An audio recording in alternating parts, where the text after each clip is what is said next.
Đó. Trên dòng ta nói chọn cái tim như sẽ đó nè. Cho tôi là xe từ cái mô nó tạo luôn nó nè. Ta chỉ nó tạo cái dòng, nó tạo ba dòng này.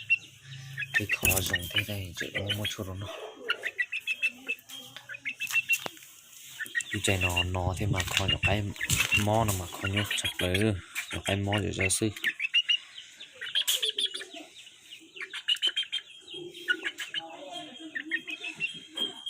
Vua xin nè, sau đầu tiên mà đã có phun tổ này, đầu tiên đã có phun này nữa, đi chợ cầu kiện tới cầu chế ra tụi nó nè, thì mót on nó nè,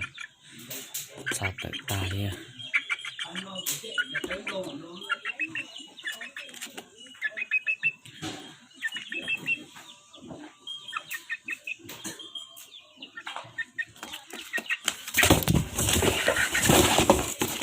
Tập này, nó có một giờ xin nè.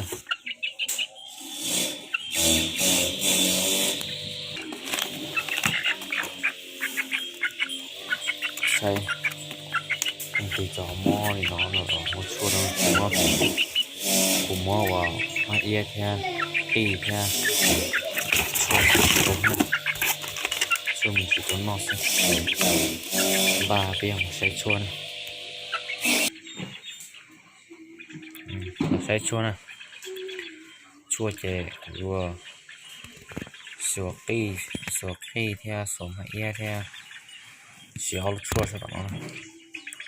tao nó là cái mà đi nó khó theo những cái chè mà bị rong xong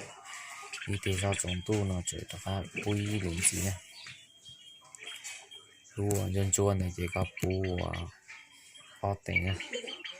tao còn những cái mê này chỉ có bù tiền họ đưa ra là chỉ có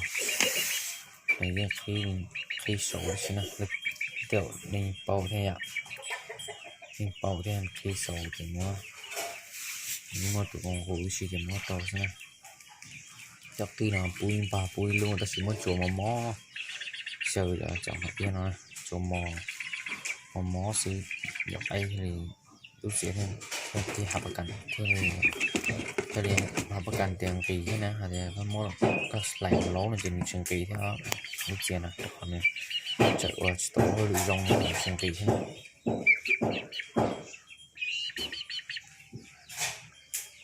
thì cái hàm mò này nó là xây để video nó chỉ để chua nào một phút xây ở bên chua ở bên một phút mà nghe thấy tí là chỉ chơi chua thì nó sắp chỉ vì dụ cho là nhiều chữ mua chỉ khi gì là chua này chữ mua này là như rong cho là chua phút đâu thì cho cái hàm mò này nói nè những chữ làm chữ đi chỉ bên vặt nữa nè những chữ hồng nè những chữ lấy vào đã đang chơi chỉ lấy rong xin này thì đầu tư sẽ chẳng lấy lo vậy cho mấy em là theo chặt cây nó nè cho chặt cây còn chủ đó nó chỉ lấy rong như nhé tụi nó cũng biết xài tiền chơi chỉ để chỉ từ vào chơi đã lấy rong này từ cho mò thì nó thế nào là chỉ đi nó trâu thế nhưng nó rong chẳng phải hết cái gì rong web sen này theo đúng số này thì của xin chỉ tàu rong này của chúng khi đâu biết sẽ được tàu to này của chỉ tàu rong này này